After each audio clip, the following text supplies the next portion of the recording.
Students start करते हैं acid base and salt का third lecture. First and second lecture complete हो चुका है, दोनों में ऑलमोस्ट हम क्लासिफिकेशन कंप्लीट कर चुके हैं। अब हमें स्टडी करना है केमिकल प्रॉपर्टीज़ को। तो जैसा कि मैंने लास्ट लेक्चर में आपको बताया, our today's topic will be chemical properties. और पहले हम स्टडी कर लेते हैं केमिकल प्रॉपर्टीज़ ऑफ एसिड्स। तो आप लोग काफ़ी अच्छे से जानते हैं कि केमिकल प्रॉपर्टीज़ में मैं आपको कई सारे केमिकल रिएक्शंस बताने वाला हूँ एसिड की। अब एसिड की कौन कौन सी केमिकल रिएक्शन आपको स्टडी करनी है। और बच्चों जहाँ भी केमिकल प्रॉपर्टी आए तो आप लोगों की एक प्रॉब्लम है कि केमिकल इक्वेशंस आएंगी और इतनी सारी रिएक्शंस की इक्वेशन हम कैसे याद करेंगे। तो इसे अगर आप एक कंबाइंड फॉर्म में स्टडी करें, आप समझकर स्टडी करें, तो आपको एक पैटर्न समझ में आएगा कि जिस तरह से इस पर्टिकुलर चैप्टर में केमिकल रिएक्शन हो रही है, आगे के चैप्टर में भी इस टाइप की केमिकल रिएक्शन आ जाएंगी। तो आप अगर एक बार अच्छे से पढ़ लेंगे तो आगे के चैप्टर में आपको उसे फिर से पढ़ने की ज़रूरत नहीं पड़ेगी। मैं आपको बताऊंगा कि कौन कौन सी केमिकल रिएक्शंस हैं जो आप इससे पहले पढ़ चुके और इससे आगे आने वाले चैप्टर में स्टडी करोगे। तो इसमें जो फर्स्ट केमिकल प्रॉपर्टी हम स्टडी करेंगे वो होगी रिएक्शन विद मेटल्स। एसिड और मेटल की रिएक्शन। बच्चों ये बड़ी कॉमन सी केमिकल प्रॉपर्टी है। हम उन्हीं केमिकल प्रॉपर्टीज को इस कंटेंट में डिस्कस कर रहे हैं जो कि काफ़ी कॉमन है। अब रिएक्शन विद मेटल कहाँ पर आई थी, तो आप याद कीजिए, आपने केमिकल रिएक्शन इक्वेशन में फर्स्ट चैप्टर में इस तरह की केमिकल प्रॉपर्टीज़ को लिखा था। कई सारी ऐसे केमिकल इक्वेशन लिखी थी जिसमें एसिड और मेटल आपस में रिएक्ट करते थे। तो मैं आपको बता दूं, ये एक कॉमन कॉन्सेप्ट को फॉलो करता है, मेटल प्लस एसिड। यहाँ पर हम कौन से एसिड की बात करेंगे, डाइल्यूट एसिड की। तो ये इसके साथ बनाता है सॉल्ट और साथ में आपको रिलीज होती है वहाँ पर हाइड्रोजन गैस। H2 गैस का एवोल्यूशन होगा और हम बहुत अच्छे से जानते हैं हाइड्रोजन गैस जो कि पॉप साउंड के साथ बर्न होती है। तो ये भी मैं यहाँ पर मेंशन करता हूँ, Burns with pop sound. But condition क्या है, metal should be more reactive than hydrogen. अगर मेटल हाइड्रोजन से ज़्यादा होगी तो ये केमिकल रिएक्शन वहाँ पर होगी। और इस केमिकल रिएक्शन को मैं कौन सी रिएक्शन बोल सकता हूँ, सिंगल डिस्प्लेसमेंट रिएक्शन। अब कहिए बच्चों, डिस्प्लेसमेंट तो पढ़ा हुआ है आपका, डिस्प्लेसमेंट तो आपके फर्स्ट चैप्टर में पढ़ा हुआ है, तो इसमें आपको डिस्प्लेसमेंट लगाना है। रिएक्टिविटी सीरीज आपको पता है, वही आपको यहाँ पर अप्लाई कर दी है। कुछ केसेस हैं जो थोड़े डिफरेंट होंगे, जैसे कि डाइल्यूट नाइट्रिक एसिड का केस में लूँ या कुछ कॉन्सेंट्रेटेड एसिड के केसेस ले लूँ, तो हो सकता है केमिकल प्रॉपर्टीज वेरी कर जाए। बट कई सारे केसेस में ये सिंपल कॉन्सेप्ट लगेगा। तो अब आप अपने को हमेशा याद रखिए कि मेटल और एसिड में मुझे प्रोडक्ट लिखना है सॉल्ट प्लस H2। अगर सिंपल कंडीशन दी हुई है, डाइल्यूट दिया हुआ है, कोई एक्सेप्शनल केस नहीं है। अब एग्जांपल्स की बात करते हैं, तो जिंक की रिएक्शन हम करवाते हैं HCl के साथ। HCl आपने लिया है डाइल्यूट सॉल्यूशन। जैसे ही ये रिएक्शन होगी, zinc is more reactive than hydrogen, तो जिंक जो है हाइड्रोजन को डिस्प्लेस करेगा, प्रोडक्ट बनेगा ZnCl2 और आपको यहां पर मिलेगी हाइड्रोजन गैस। ठीक है, अब ये पैटर्न अगर आपने याद किया तो अब आपको इंडिविजुअल इक्वेशन याद करने की जरूरत नहीं है। कोई सा भी एसिड लिख लो, कोई सी भी मेटल ले लो, कोई सा भी एसिड लिख लो, कोई सी भी मेटल ले लो। जैसे कि मैंने मेटल ले ली जिंक, और इस बार एसिड मैंने ले लिया सल्फ्यूरिक एसिड H2SO4। तो क्या होगा, तो जिंक सल्फेट बन जाएगा। तो यहां पर क्या बन जाएगा, जिंक सल्फेट। ये भी इजी है। हम और चेंज करें, जैसे कि हमने ले लिया कॉपर और यहां पर इस बार हमने लिया है सल्फ्यूरिक एसिड और ये कैसा लिया है, डाइल्यूट। तो प्रोडक्ट क्या होगा कि कॉपर हाइड्रोजन से कम रिएक्टिव है, copper is less reactive than hydrogen. तो डाइल्यूट एसिड से, स्टेटमेंट को ध्यान से सुनिएगा, copper is less reactive than hydrogen, so ये डाइल्यूट एसिड से हाइड्रोजन को डिस्प्लेस नहीं कर पाएगा, तो यहां पर आपको प्रोडक्ट नहीं मिलेंगे, तो ये रिएक्शन नहीं हो पाएगी। चलिए, ये तो थे सिंपल केसेस जो आप इस कॉन्सेप्ट के बेसिस पर इनके आंसर दे सकते हो, और ज़्यादातर केसेस में आपको यही कॉन्सेप्ट मिलेगा, यही चीज़ अप्लाई करनी है। इसलिए मैं आपको बोल रहा हूँ कि आप इस चीज़ को समझें, रटे नहीं। अब और ऐसे केसेस लेते हैं जो हमारे जनरल ऑब्जर्वेशन से डिफरेंट है। जैसे कि मैं कॉपर के साथ डाइल्यूट की जगह ले लेता हूं कॉन्सेंट्रेटेड सल्फ्यूरिक एसिड। मैं मेटल नॉन मेटल में भी इस इक्वेशन को आपको एक बार फिर से रिवाइज करवाऊंगा। आपने कॉपर को इस बार डाल दिया कॉन्सेंट्रेटेड सल्फ्यूरिक एसिड में, तो बच्चों अब ये डिस्प्लेसमेंट का केस नहीं रहेगा। अब यहां पर ये कोई डिस्प्लेसमेंट रिएक्शन नहीं है, ये डिस्प्लेसमेंट रिएक्शन नहीं है, तो यहां पर फर्क नहीं पड़ता कि कौन कम रिएक्टिव है और कौन ज़्यादा रिएक्टिव है। यहां पर ये मैटर नहीं करता कि कॉपर लेस रिएक्टिव है या मोर रिएक्टिव है। डिस्प्लेसमेंट का केस डाइल्यूट में लग रहा था, अब कॉन्सेंट्रेटेड है तो ये एक रिडॉक्स रिएक्शन होगी, ये केवल एक रिडॉक्स रिएक्शन होगी जिसमें ये एक ऑक्सीडाइजिंग एजेंट का काम करेगा और कॉपर को ऑक्सीडाइज कर देगा कॉपर सल्फेट में, कॉपर को ऑक्सीडाइज कर देगा कॉपर सल्फेट में, और आपको बाई प्रोडक्ट मिल जाएंगे H2O प्लस SO2 गैस। तो सल्फर डाइऑक्साइड गैस जिसकी स्मेल होती है सफोकेटिंग, जो कि पोटेशियम डाइक्रोमेट के कलर को चेंज कर देती है, ऑरेंज से ग्रीन कर देती है, ये गैस है सल्फर डाइऑक्साइड, ये इसकी कैरेक्टरिस्टिक है। तो आपने कॉन्सेंट्रेटेड लिया तो अब रिएक्शन ही चेंज हो गई। तो ये कुछ ऐसे एक्सेप्शनल केसेस हैं जिन्हें आपको अलग से याद करना है, बट एनसीईआरटी में नहीं दिए हुए, तो आपको बिल्कुल भी ज़्यादा चिंता करने की ज़रूरत नहीं है। और ये थे सिंपल केसेस। और भी केस हो सकते हैं बच्चों, आपको मेटल नॉन मेटल में भी बताया जाएगा कि अगर हम इन एसिड्स में एक अलग एसिड जो है जिसमें प्रॉपर्टीज डिफरेंट होंगी वो होगा नाइट्रिक एसिड HNO3। हम इसे लें डाइल्यूट या हम लें कॉन्सेंट्रेटेड, और यहां पर हम ले लें मेटल एक्सेप्ट मैग्नीशियम और मैंगनीज। दो मेटल की बात कर रहा हूं बच्चों, मैग्नीशियम और मैंगनीज को छोड़कर आप कोई सी भी मेटल नाइट्रिक एसिड में डालो जिसका नेचर कैसा होता है, स्ट्रॉन्ग ऑक्सीडाइजिंग एजेंट का काम करता है। ऑक्सीडाइजिंग एजेंट आप जानते हो, जो ऑक्सीडेशन करते हैं दूसरे का और अपना रिडक्शन करते हैं, तो ये स्ट्रॉन्ग ऑक्सीडाइजिंग एजेंट का काम करता है। तो इन केसेस में H2 gas will not produce, क्योंकि यहां पर H2 की जगह आपको क्या मिलेगा, H2O। यहां पर H2 नहीं मिलेगा, यहां पर आपको H2O मिलेगा, सॉल्ट मिलेगा और नाइट्रोजन के ऑक्साइड मिलेंगे। NO आपको मिलता है, डाइल्यूट लेते हैं या कॉन्सेंट्रेटेड में आपको NO2 मिलता है, तो साथ में आपको नाइट्रोजन के ऑक्साइड मिलेंगे, जैसे कि यहाँ सल्फर का ऑक्साइड मिला है और आपको वाटर मिलेगा। मतलब ये रिएक्शन कैसी हो जाएगी, केवल रिडॉक्स रिएक्शन हो जाएगी। ये दो मेटल ऐसी हैं जो नाइट्रिक एसिड के साथ क्या बना सकती है, H2। बाकी की कोई सी भी मेटल नाइट्रिक एसिड चाहे डाइल्यूट हो या कॉन्सेंट्रेटेड हो, H2 गैस का फॉर्मेशन नहीं कर पाएगी। तो बच्चों ये दो एक्सेप्शनल केस थे, इन्हें आप रिवाइज कीजिएगा, ये पूछ लिए जा सकते हैं। ये एनसीईआरटी में भी गिवन है नाइट्रिक एसिड का केस, इसलिए इंपॉर्टेंट है, ये केस थोड़ा इंपॉर्टेंट है। ये थी मेटल्स के साथ रिएक्शन। चलिए अब बात करते हैं कि आगे ये केमिकल प्रॉपर्टीज कहां पर आएगी। तो ये केमिकल प्रॉपर्टी आपको स्टडी करनी है मेटल्स एंड नॉन मेटल में भी। वहां पर आपका टॉपिक होगा reaction of metals with acid. Same chemical property, same content आपका रिपीट होगा जब आप मेटल्स एंड नॉन मेटल पढ़ेंगे। उनमें केमिकल प्रॉपर्टीज ऑफ मेटल पढ़ेंगे और केमिकल प्रॉपर्टीज में आएगा आपके पास रिएक्शन विद एसिड। यहां पर आपका टॉपिक क्या है, रिएक्शन विद मेटल। तो आप इस टॉपिक को अगले चैप्टर के लिए भी प्रिपेयर करें। जैसा कि मैंने आपको बताया कार्बन एंड इट्स कंपाउंड में क्या ऐसी कोई केमिकल प्रॉपर्टी आएगी, तो कार्बन एंड इट्स कंपाउंड में बच्चों आपको एक एसिड स्टडी करना है।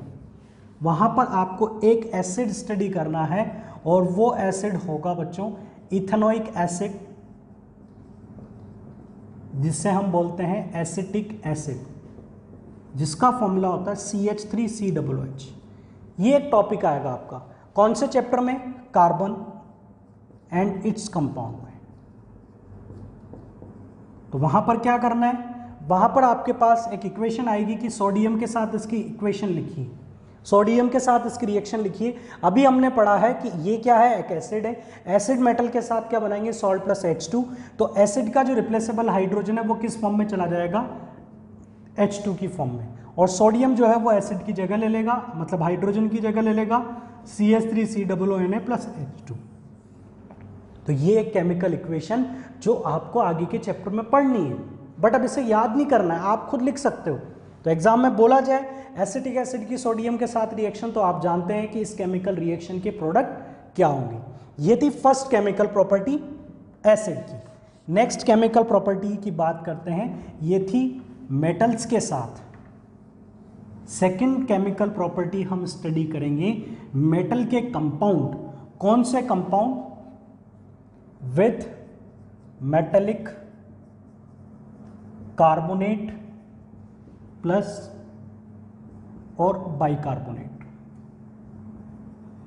आप काफी अच्छे से जानते हैं, 9th में आप स्टडी कर चुके हैं कि कार्बोनेट आयन कौन सा होता है, CO3 और बाइकार्बोनेट कौन सा होता है, HCO3।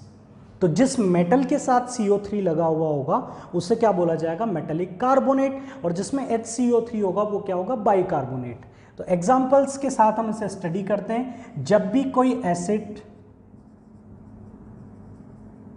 मेटेलिक कार्बोनेट या बाइकार्बोनेट के साथ रिएक्ट करेगा तो उस केमिकल रिएक्शन में आपको प्रोडक्ट मिलेंगे सॉल्ट, वाटर और एक इम्पोर्टेंट केमिकल रिएक्शन इसलिए है कि आपको यहाँ पर एक स्पेशल गैस मिलेगी, कार्बन डाइऑक्साइड गैस, जो कि आप काफ़ी अच्छे से जानते हैं ब्रिस्क एफरवेसेंस के साथ ये गैस इवॉल्व होगी, इवॉल्व विथ ब्रिस्क एफरवेसेंस, मतलब बहुत स्पीड के साथ बबल्स का फॉर्मेशन होगा, एक साउंड आपको सुनाई देगा और वहाँ पर इवोल्यूशन होगा CO2 का। ये है कार्बन डाइऑक्साइड गैस की केमिकल प्रॉपर्टी, जो आप कैरेक्टरिस्टिक जो आप अच्छे से जानते हैं कि ये फायर एक्सटिंग्विशर का काम भी करती है, ठीक है, लाइम वाटर को मिल्की भी करती है। तो अब बच्चों आपको हमेशा क्या याद रखना है कि जब भी मैं किसी एसिड में एसिड की केमिकल रिएक्शन किसी कार्बोनेट या बाइकार्बोनेट के साथ करवाऊं तो मुझे कौन सी गैस मिलेगी, कार्बन डाइऑक्साइड। कौन सी गैस मिलेगी, कार्बन डाइऑक्साइड। अब एग्जांपल्स क्या हो सकते हैं कि हम सोडियम कार्बोनेट ले लें या हम ले लें सोडियम बाइकार्बोनेट, दोनों के साथ आप एसिड ले लो, जैसे कि यहां मैंने ले लिया HCl और यहां मैंने ले लिया H2SO4। इसका भी सॉल्यूशन है और ये भी आपके पास, तो यहां पर ये क्या बनाएगा product, NaCl plus H2O plus CO2। यहां पर भी product salt NaCl plus H2O plus CO2 gas.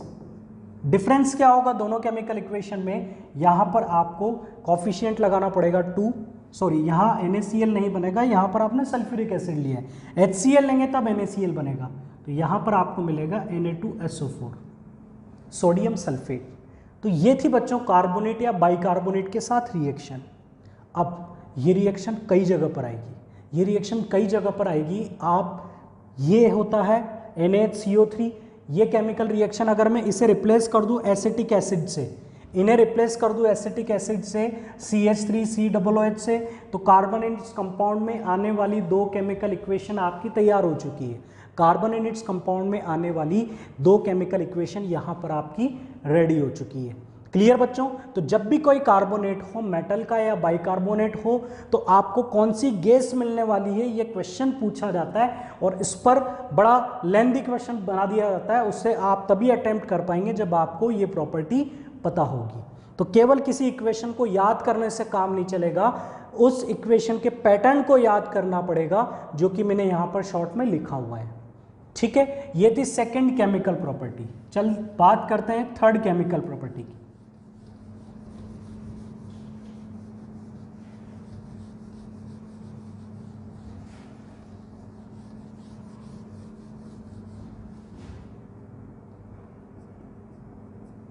Reaction with metallic oxide.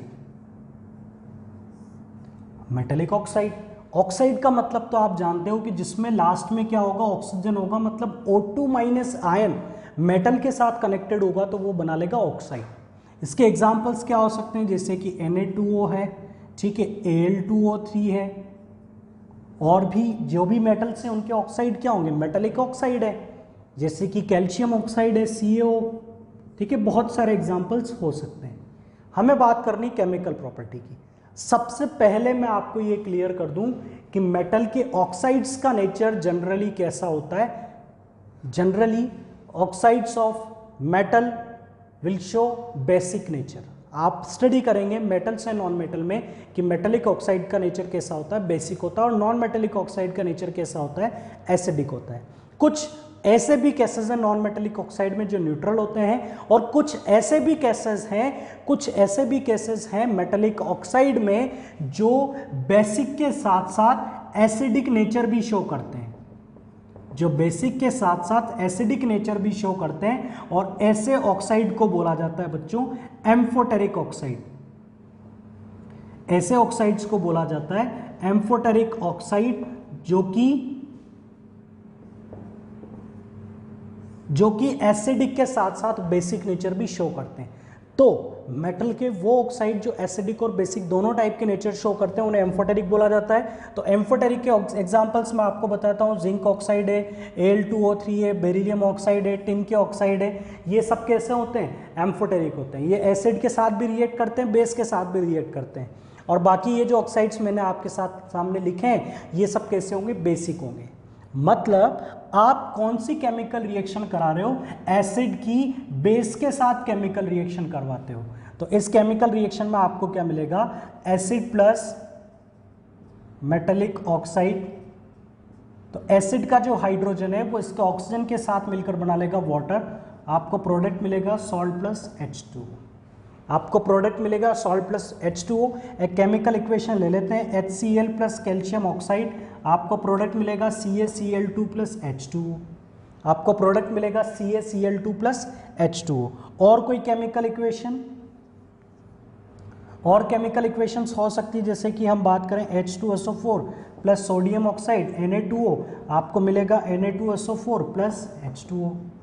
एक और example, HCl plus Al2O3, aluminium chlorine के साथ एल्यूमिनियम क्लोराइड बनाएगा। प्रोडक्ट कैसे लिखने, ध्यान रखना, एल्यूमिनियम और क्लोरीन को मिलना है, यह आप जानते हैं। यह आप जानते हैं कि हाइड्रोजन को ऑक्सीजन के साथ मिलना है, और हाइड्रोजन और ऑक्सीजन मिलकर क्या बनाते हैं, H2O। वैसे ही आपको यह भी पता होना चाहिए कि एल्यूमिनियम और क्लोरीन मिलकर, एल्यूमिनियम 3+ होता है, क्लोरीन 1- होता है, तो ये प्रोडक्ट क्या बनाएगा, AlCl3। तो प्रोडक्ट लिखना कोई टिपिकल टास्क नहीं है, प्रोडक्ट लिखने के बाद अब केवल इक्वेशन को बैलेंस करना है। ऐसे ही यहाँ पर सोडियम और सल्फेट को कंबाइन होना है। सोडियम हम जानते हैं कि Na+ होता है, सल्फेट SO4 2- होता है, तो प्रोडक्ट Na2SO4 बनेगा। बिना कुछ सोचे समझे Na2SO4 लिख सकते हो। And you know that calcium Ca2+ होता है, क्लोराइड माइनस होता है, तो प्रोडक्ट क्या बनेगा, CaCl2। ये थी chemical reactions with metallic oxide. Acid की ये एक और केमिकल प्रॉपर्टी कंप्लीट हुई। अब बात करते हैं लास्ट केमिकल प्रॉपर्टी की, fourth chemical property of acid.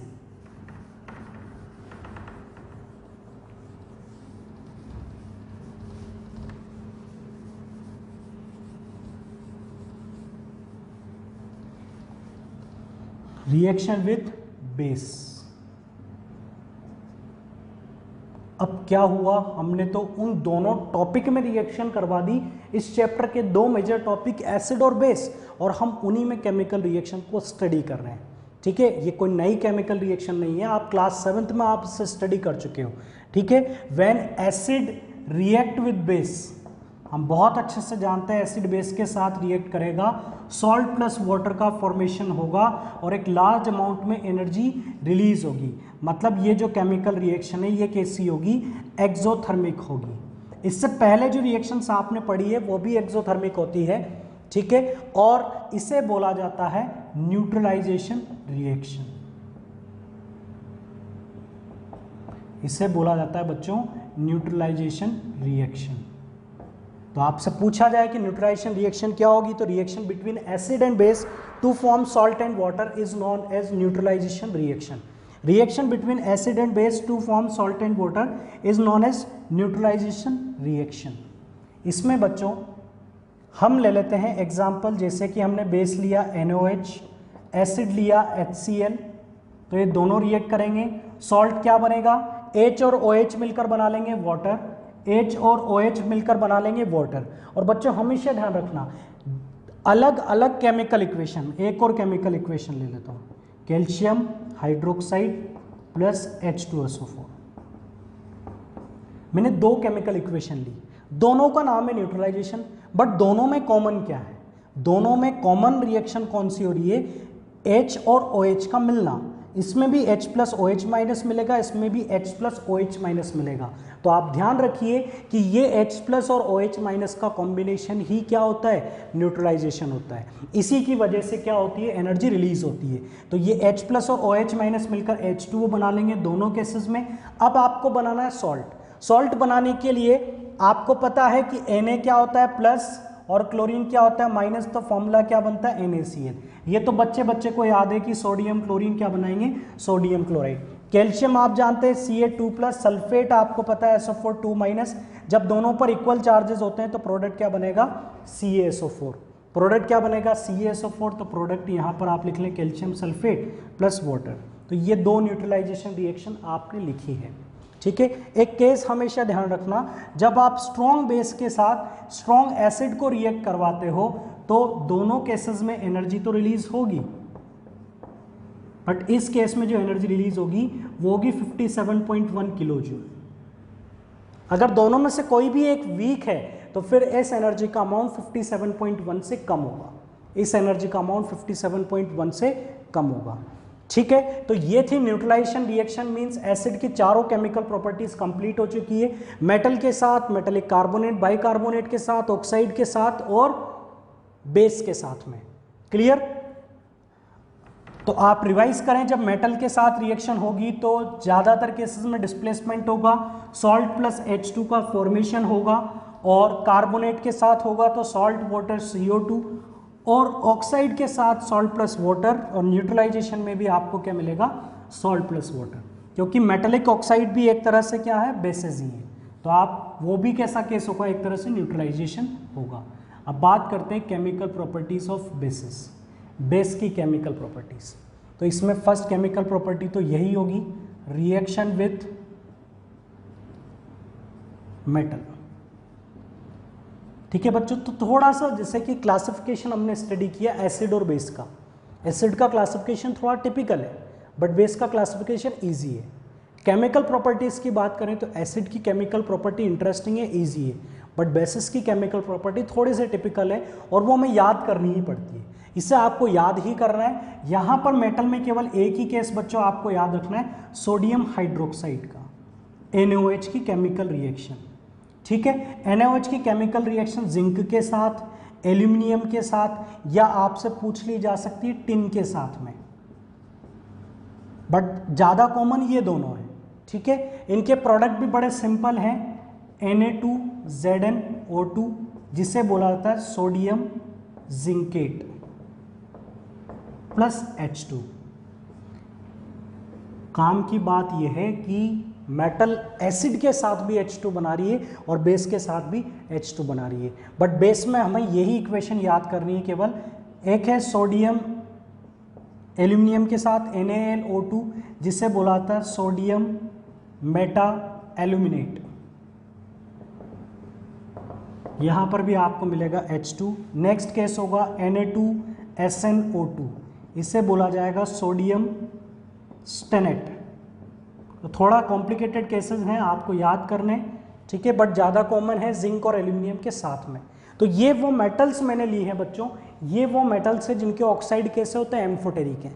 तो ये एम्फोटेरिक मेटल्स होती है जो एसिड के साथ भी रिएक्ट करती है और स्ट्रॉन्ग बेस के साथ भी रिएक्ट करके प्रोडक्ट बनाती है। उसी टाइप की केमिकल रिएक्शन शो करती है जैसे ये एसिड के साथ में शो करते हैं। चलिए, ये थी रिएक्शन विद मेटल। अब नेक्स्ट केमिकल प्रॉपर्टी की बात करते हैं बेसिस के लिए। Second chemical property of base which will be with reaction with non-metallic oxide। यहां कार्बोनेट बाइकार्बोनेट वाला कोई केस नहीं है, सीधा मेटल और मेटल के बाद नॉन मेटेलिक ऑक्साइड। अब नॉन मेटेलिक ऑक्साइड कौन से हो सकते हैं, जैसे कि CO2 होता है, ठीक है। CO2 क्या है, एक नॉन मेटेलिक ऑक्साइड है। NO2 नाइट्रोजन का ऑक्साइड नॉन मेटेलिक है। सल्फर का ऑक्साइड SO2 नॉन मेटेलिक है। तो ये ऐसे कई सारे नॉन मेटेलिक ऑक्साइड हो सकते हैं, ठीक है। अब काम की बात ये है कि नॉन मेटेलिक ऑक्साइड का नेचर कैसा होता है, एसिडिक नेचर होता है जनरली। कुछ न्यूट्रल होते हैं, CON2O, कुछ न्यूट्रल हैं, बट ज़्यादातर नॉन मेटेलिक ऑक्साइड कैसे हैं, एसिडिक है। या आप बाद में स्टडी करेंगे एसिडिक क्यों है, ये मैं आपको बताता हूँ कि ये नॉन मेटल का ऑक्साइड है, इसे वाटर में डालो। CO2 वाटर में क्या बनाता है, कार्बोनिक एसिड। CO2 वाटर में बनाता है कार्बोनिक एसिड। या आप CO2 को मॉइस्चर की प्रेजेंस में ब्लू लिटमस पेपर पर डालोगे तो ये उसे रेड कर देगा। इससे क्लियर होता है कि इसका नेचर कैसा होगा, एसिडिक होगा। चलिए, ये एसिडिक है तो फिर तो कौन सी केमिकल रिएक्शन होगी, जैसे कि हमने ले लिया कैल्शियम हाइड्रोक्साइड और इसमें हमने डाल दिया CO2, तो यहां पर आपको मिलेगा CaCO3 + H2। रिएक्शन को बोला जाता है व्हाइट वॉशिंग ऑफ वॉल्स, ठीक है। अब इस केमिकल इक्वेशन के बारे में मैं आपको बताता हूं। आप पहले भी इस इक्वेशन को स्टडी कर चुके हैं। ये क्या है, लाइम वाटर, कैल्शियम हाइड्रोक्साइड। आपने इसमें पास किया CO2 को, कैल्शियम कार्बोनेट और वाटर बनेगा। तो आप बहुत अच्छे से जानते हैं कि दीवारों पर लगा दिया जाता है लाइम वाटर, जो दीवारों पर पेंट किया जाता है, चूने से जो पेंट किया जाता है, इसे लगा दिया जाता है। अब मॉर्निंग से इवनिंग के ड्यूरेशन में जब एटमॉस्फेयर से CO2 दीवार पर लगाए हुए चूने के साथ रिएक्ट करती है तो वहां पर बन जाता है कैल्शियम कार्बोनेट, जिसका कलर होता है वाइट। ये वाइट इनसॉल्युबल सब्सटेंस बनता है। इसलिए आप देखते हैं कि दीवार पर जब लाइम पेंट किया जाता है तो कुछ टाइम बाद उसकी वाइटनेस बहुत ज़्यादा बढ़ जाती है, वो बहुत ज़्यादा शाइन करता है और उसका कलर बहुत ज़्यादा वाइट हो जाता है। तो उसका रीज़न यही है, वो वाइट वॉशिंग यही होती है कि वहाँ पर कार्बन डाइऑक्साइड, एक नॉन मेटेलिक ऑक्साइड, उसके साथ रिएक्ट करता है। तो कई बार कैल्शियम हाइड्रोक्साइड ना देकर कैल्शियम ऑक्साइड भी दिया जा सकता है, क्योंकि वाटर में ये क्या बनाएगा, कैल्शियम हाइड्रोक्साइड ही बनाएगा। तो हम कैल्शियम हाइड्रोक्साइड भी बोल सकते हैं, या हम ऐसा बोल सकते हैं aqueous solution of calcium oxide. Calcium oxide का एक्वस सॉल्यूशन क्या होगा, कैल्शियम हाइड्रोक्साइड होगा। कैल्शियम ऑक्साइड का एक्वस सॉल्यूशन क्या होगा, कैल्शियम हाइड्रोक्साइड होगा। तो इस तरह से आप और भी ऑक्साइड्स ले सकते हैं। CO2 की जगह SO2 लें, आप NO2 लें। प्रोडक्ट आपके पास SO2 में SO3 बन जाएगा, NO2 में NO3 बन जाएगा और साथ में आपको क्या मिलेगा, H2O मिलेगा। क्लियर। तो इस तरह से आप इन केमिकल प्रॉपर्टीज को रिवाइज करें। अब आती है last chemical property of basis. Chemical properties of basis में नेक्स्ट केमिकल प्रॉपर्टी होगी रिएक्शन विथ अमोनियम सॉल्ट्स।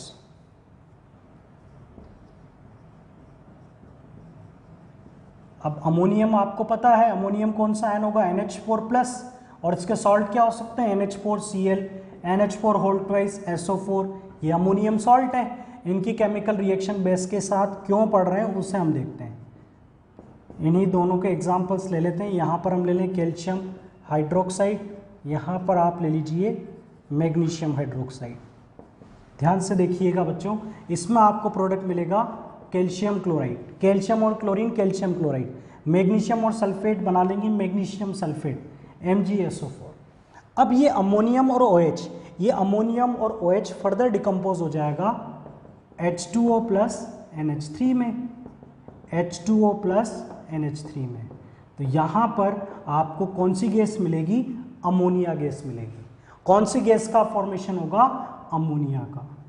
तो बच्चों आज आपने कौन कौन सी केमिकल इक्वेशन बनी पढ़ी जिनके अंदर गैसेस प्रोडक्ट मिले थे। एक तो H2 बनने वाली, CO2 बनने वाली, और अब ये थी अमोनिया का फॉर्मेशन। एक केमिकल प्रॉपर्टी और हो सकती है रिएक्शन विथ एसिड्स। तो ये तो वही इक्वेशन हो गई जो अभी अभी आपने पढ़ी थी, और ये कौन सी होगी, न्यूट्रलाइजेशन रिएक्शन। तो आप न्यूट्रलाइजेशन को दोनों में रिपीट कर सकते हो। सेम केमिकल रिएक्शन है, सेम एग्जांपल्स हैं। वहां आपने स्टडी किया था reaction of acid with base, और यहां पर आप स्टडी कर रहे हैं reaction of base with acid. दोनों ही न्यूट्रलाइजेशन के केसेस हैं। तो तो स्टूडेंट्स ये थी केमिकल प्रॉपर्टीज जिससे आप इंटरेस्ट के साथ और इन एग्जाम्पल्स को समझें, इनके प्रोडक्ट को आप खुद पता करके लिखें कि दो आयन अगर कंबाइन होंगे तो प्रोडक्ट क्या बनेगा, ना कि आप रट लें कि कैल्शियम में कैल्शियम क्लोराइड बनाना है, इसमें ये बनाना है। रटोगे तो आपको इंटरेस्ट भी नहीं आएगा और आप एग्जाम में से भूल जाओगे।